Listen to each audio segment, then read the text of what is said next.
राष्ट्रीय पातळीवर नरेंद्र मोदी विरुद्ध सोनिया गांधी असा संघर्ष न होता नरेंद्र मोदी विरुद्ध राहुल गांधी असा राजकीय संघर्ष होतच असतो आणि तसंच आता महाराष्ट्रामध्ये देखील होणार आहे।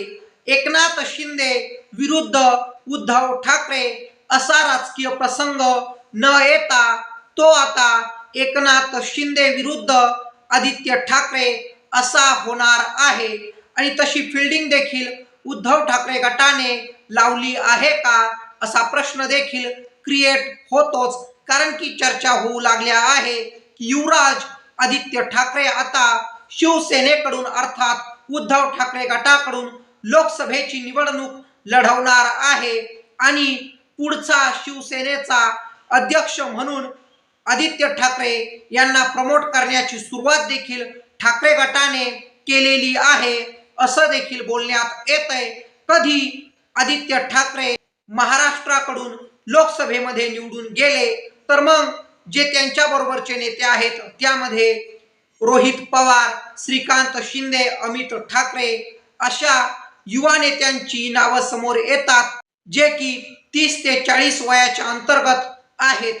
म्हणून या स्पर्धेमध्ये आदित्य ठाकरे स्वतःला पुढं करू शकतात, ते म्हणजे लोकसभा निवडणूक लढवून व खासदार होऊन।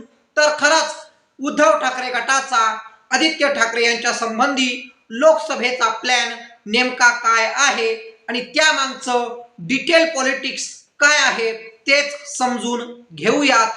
नमस्कार, मी रविराज आणि तुम्ही बघताय आपल्या हक्काचे बोला तात्या। आदित्य ठाकरे लोकसभा निवडणूक लढवतील याचा पहिला फायदा उद्धव ठाकरे गटाला असा होईल की मुंबईमध्ये त्यांना शिवसेना रुजवणे व मूळ शिवसैनिक पुन्हा एकदा शिवसेनेसोबत जोडून घेणे सोपं जाईल। आता 2019च्या वेळी महायुतीने मुंबईमधील 6 पैकी 6 जागा जिंकल्या होत्या, त्यामध्ये भाजपाने 3 जागा जिंकल्या तर शिवसेनेने देखील 3 जागा जिंकल्या होत्या। आता शिवसेनेच्या 3 खासदारांपैकी 2 खासदार अर्थात गजानन कीर्तीकर व राहुल शेवाळे हे शिंदे गटामध्ये सामील झाले आहेत, तर एक मात्र खासदार ते म्हणजे दक्षिण मुंबईचे अरविंद सावंत हे उद्धव ठाकरे गटामध्ये सामील झाले आहेत। आणि आता निश्चितच भारतीय जनता पक्ष आक्रमकतेने मुंबईच्या राजकारणामध्ये लक्ष घालून आहे आणि 6 पैकी 6 लोकसभेच्या जागा मुंबई शहरातील जिंकायच्या म्हणजे जिंकायच्याच असा इरादा भारतीय जनता पक्षाने आखलेला दिसतो। आणि म्हणून भारतीय जनता पक्षाला कधी रोखायचं असेल तर उद्धव ठाकरे यांना काँग्रेस व त्याचबरोबर शरद पवार गटाला सोबत घ्यावंच लागेल। त्या कारणानेच उत्तर मध्य मुंबईमध्ये त्यांना काँग्रेसला बळ देणे आवश्यक आहे। दक्षिण मध्यमध्ये काँग्रेसच्या वर्षा गायकवाडांना साथ उद्धव ठाकरे गटाला द्यावी लागेल। उत्तर पश्चिम मध्ये गजानन कीर्तीकर यांच्या विरोधात सुभाष देसाई, सुनील प्रभू व रवींद्र वायकर असे चेहरे देणे आवश्यक असेल। ईशान्य व उत्तर मुंबईमध्ये तुल्यबळ कॅन्डिडेट देऊन भारतीय जनता पक्षासोबत स्पर्धा करण्यासाठी उद्धव ठाकरे गटाला एक रणनीती आखावी लागेल। समजा लोकसभेच्या निवडणुकीवेळी उद्धव ठाकरे गटाने मुंबई शहरात चांगलं यश मिळवलं तर मग येणारी मुंबई महानगरपालिका निवडणूक देखील ठाकरे यांच्यासाठी सोपी जाऊ शकते आणि त्यावर त्यांची पकड पहिल्यापेक्षा जास्त मजबूत देखील होऊ शकते। आता एकनाथराव शिंदे यांनी बंड केला असला तरीही मुंबईच्या राजकारणामध्ये मात्र उद्धव ठाकरे यांना त्याची जास्त झळ पोहोचलेली दिसत नाहीये आणि पुन्हा एकदा जुना ठाकरेबाणा मुंबईच्या राजकारणामध्ये उद्धव ठाकरेंना प्रस्थापित करायचा असेल तर मग आदित्य ठाकरे यांच्यासारख्या नव्या नेतृत्वाला समोर करावंच लागेल। आदित्य ठाकरे लोकसभा निवडणूक लढवतील याचा दुसरा फायदा ठाकरे गटाला असा होऊ शकतो की इंडिया आघाडीच्या व्यासपीठावर एक नवीन चेहरा समोर करून योग्य ते स्थान मिळवता येईल। आता इंडिया आघाडीचा कधी आपण विचार केला तर शरद पवार, राहुल गांधी, नितीश कुमार, के स्टॅलिन, अरविंद केजरीवाल असे मातब्बर नेते इंडिया आघाडीच्या व्यासपीठावर आहे. आणि महाराष्ट्राच्या राजकारणाचा विचार केला तर काँग्रेस व शरद पवार गटासोबत कधी व्यवस्थितरित्या आपल्या फायद्याचं जागा वाटप ठाकरे गटाला करायचं असेल तर मग आदित्य ठाकरे यांची उमेदवारी कधी त्यांनी समोर केली तर निश्चितच एक वेगळा प्रभाव इंडिया आघाडीमध्ये ठाकरे गटाचा पडू शकतो. आता ठाकरे गटाला देखील माहीत आहे की ज्यावेळी आपण NDAचा भाग होतो तेव्हा आपल्याला जितक्या लोकसभा जागा लढवायला भेटल्या तेवढ्या इंडिया आघाडीमध्ये भेटणार नाही, कारण की जागा वाटपासाठी ठाकरे गटाला शरद पवार व काँग्रेसचा अंतर्गत सामना करावा लागणार आहे. आता अगोदर उद्धव ठाकरेंची इमेज ही हिंदूवादी व उत्तर भारतीय विरोधी अशी राहिली आहे आणि म्हणून बिहार, उत्तर प्रदेशचे जे पक्ष आहेत त्या पक्षांशी कधी राष्ट्रीय पातळीवर तडजोड उद्धव ठाकरेंना करायची असेल तर आदित्य ठाकरे यांच्या सारख्या नवीन चेहऱ्याची गरज लागणारच झाली. महाराष्ट्र सरकारमध्ये पर्यावरण मंत्री राहिलेले आदित्य ठाकरे यांनी शिवसेनेला एक वेगळी विचारधाराच प्रदान केलेली दिसते. एक कॉर्पोरेट राजकारणी म्हणून आदित्य ठाकरे स्वतःला इस्टॅब्लिश करू पाहत आहे.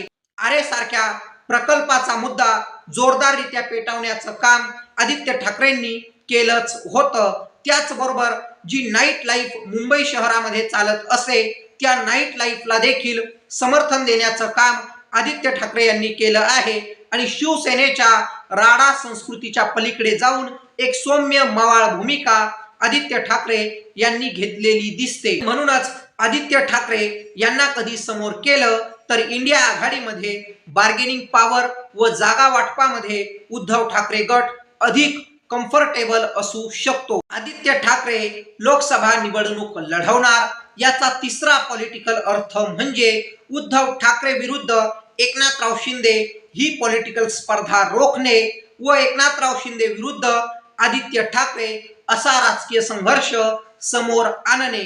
आता राष्ट्रीय स्तरावरचा विचार केला तर नरेंद्र मोदी विरुद्ध सोनिया गांधी असा राजकीय संघर्ष न होता नरेंद्र मोदी विरुद्ध राहुल गांधी असा राजकीय संघर्ष होत असतो आणि ठाकरे गटाला देखील महाराष्ट्रात मग तेच करावं लागेल.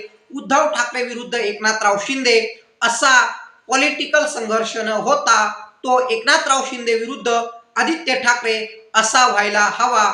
अशाने एक होईल जे आदित्य ठाकरे यांच्या वयाचे नेते आहेत त्यामध्ये मग श्रीकांत शिंदे, अमित ठाकरे, रोहित पवार यांच्यासोबत स्पर्धेमध्ये आदित्य ठाकरे हे खूप पुढे चालल्या जातील आणि लोकसभा निवडणूक लढून कधी आदित्य ठाकरे खासदार झाले तर महाराष्ट्राच्या वतीने लोकसभेमध्ये ते आपला बुलंद आवाज झळकून चांगलं कार्य करून स्वतःचं नेतृत्व इस्टॅब्लिश करू शकतात आणि म्हणूनच एकनाथराव शिंदे यांच्या विरोधात कधी आदित्य ठाकरे यांना मैदानात उतरवलं तर मग निश्चितच शिवसेनेला व ठाकरे गटाला भविष्याची चिंता देखील नसेल. आणि जेव्हापासून एकनाथराव शिंदे यांचा बंड झालेला आहे ठाण्यामध्ये जाऊन आदित्य ठाकरे यांनी शिंदेंना आव्हान देण्याचा अनेक वेळा प्रयत्न केला आहे.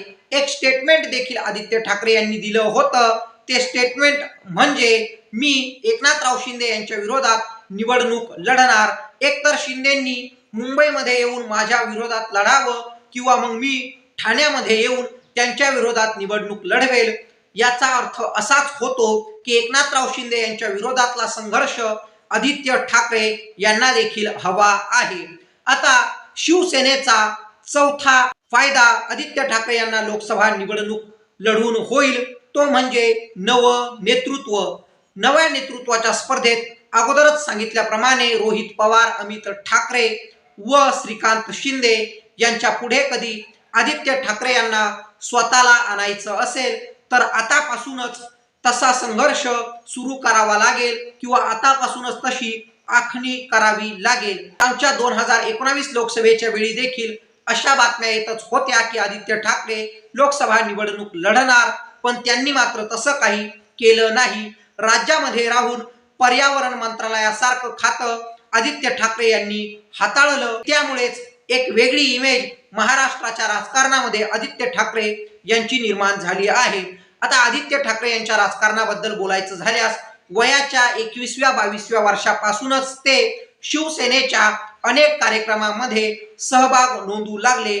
बाळासाहेब ठाकरे यांच्यासोबत देखील आदित्य ठाकरे अनेक वेळा आपल्याला दिसून आलेलेच आहेत. म्हणून आपल्या आजोबांचा सक्षम वारसा आपण आहोत हे सिद्ध करण्याचं काम आदित्य ठाकरे यांनी वेळोवेळी केलेलंच दिसतं.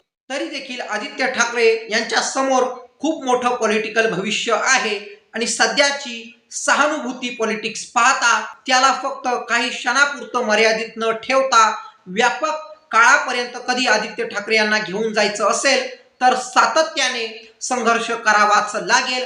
सातत्याने निवडणुकीमध्ये व पॉलिटिकली ऍक्टिव्ह राहावंच लागेल. मुंबईच्या बाहेर पडून ग्रामीण महाराष्ट्र, शहरी महाराष्ट्रामध्ये त्यांना घुसावं लागेल. मराठवाडा, विदर्भ, पश्चिम महाराष्ट्र, उत्तर महाराष्ट्र सर्वत्र जाऊन प्रचाराची धुरा आपल्या हातात आदित्य ठाकरे यांना घ्यावी लागेल. आता आदित्य ठाकरे यांच्याबद्दल 2019 विधानसभेच्या वेळी अशा देखील चर्चा होत होत्या की आदित्य साहेबांना मुख्यमंत्री करायचं आहे. पण यावर विरोधी पक्षांनी आदित्य ठाकरेंची चांगलीच टिंगलटवाळी घेतली होती. तरी देखील आदित्य ठाकरे संयमाने व शांततेने आपलं राजकारण पुढे रेटतच आहे. उद्धव ठाकरे यांच्यापेक्षा जास्तरित्या धावपळ करण्याचं काम आदित्य ठाकरे करत आहे. यावरूनच हे दिसून येतं की आदित्य ठाकरे यांच्यासारखा नेता आपल्या पॉलिटिकल भविष्यासाठी सिरियस आहे. आदित्य ठाकरे यांनी लोकसभा निवडणूक लढवली तर याचा पाचवा पॉलिटिकल अर्थ असा निघतो की विधानसभेला ठाकरे गटाला मदत होईल. आता समजा लोकसभेच्या वेळी भारतीय जनता पक्षाने योग्य ते यश महाराष्ट्रात मिळवलं तर मग विधानसभेच्या वेळी देखील ते त्याचा फायदा घेण्याचा प्रयत्न करतीलच. आणि कधी लोकसभेचा निकाल ठाकरे गटाच्या बाजूने गेला तर मग विधानसभेमध्ये स्वतःच्या पक्षाचे जेवढे जास्त आमदार निवडून आणायचे ते आणण्याचं काम उद्धव ठाकरे करू शकतील. आणि कधी आदित्य ठाकरे खासदार झालेले असले तर मग एका नव्या उमेदीने व एका नव्या ताकदीने आदित्य ठाकरे यांचं नेतृत्व ठाकरे गटाअंतर्गत प्रस्थापित तर होईलच, पण जनमानसामध्ये देखील खासदार असलेल्या आदित्य ठाकरे यांची वेगळीच छाप पडेल. आणि कधी आदित्य ठाकरेंनी लोकसभा निवडणूक लढवली तर भारतीय जनता पक्ष होईल ती रणनीती आखून आरपार हाच प्रयत्न करेल की काहीही झालं तरी आदित्य ठाकरे यांना हरवायचं म्हणजे हरवायचंच. म्हणून लोकसभा निवडणूक आदित्य ठाकरे यांच्यासाठी प्रतिष्ठेची असेल. कधी आदित्य ठाकरे खासदार झाले तर उद्धव ठाकरे व ठाकरे गट याची काळजी निश्चितच घेईल की आपल्या पक्षाची बार्गेनिंग पॉवर विधानसभेच्या वेळी शरद पवार व काँग्रेस सोबत वाढवायची. जेवढे जास्त आमदार आपले निवडून येईल, जेवढी व्यापक आपली ताकद होईल ती ताकद करून घ्यायची. म्हणजे आदित्य ठाकरेंनी लोकसभा निवडणूक लढवली तर एक नवं नेतृत्व समोर येईल. इंडिया आघाडीमध्ये एक आगळं वेगळं स्थान ठाकरे गटाला भेटेल. उद्धव ठाकरे व एकनाथराव शिंदे ही स्पर्धा आदित्य ठाकरे विरुद्ध एकनाथराव शिंदे अशी होईल. त्याचबरोबर तरुण फळीचे जेवढे काही नेते आहेत त्यांच्यापेक्षा एक वेगळं नेतृत्व आदित्य ठाकरेंचं इस्टॅब्लिश होईल. मुंबईच्या राजकारणामध्ये देखील आदित्य ठाकरे यांच्या रूपाने मूळ शिवसैनिक ठाकरे घराण्याकडे वळेल. अशा रीत्या अनेक फायदे उद्धव ठाकरे गटाचे आदित्य ठाकरे यांनी लोकसभा निवडणूक लढवली तर होऊ शकतात. तर तुम्हाला काय वाटतं, आदित्य ठाकरे लोकसभा निवडणूक लढवतील का?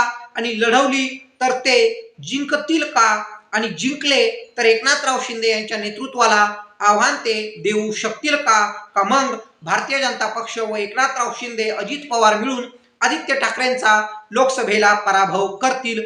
तुमचं मत कमेंट बॉक्समध्ये आम्हाला निश्चितच कळवा. आणि आणखी एका प्रश्नाचं उत्तर द्या की आदित्य ठाकरे यांनी एकनाथराव शिंदे यांच्या विरोधात निवडणूक लढवावी का? तर डिटेल ॲनालिसिस आपण केलेला आहे. मी रविराज जाधव तुम्हा सर्वांची रजा घेतो. धन्यवाद.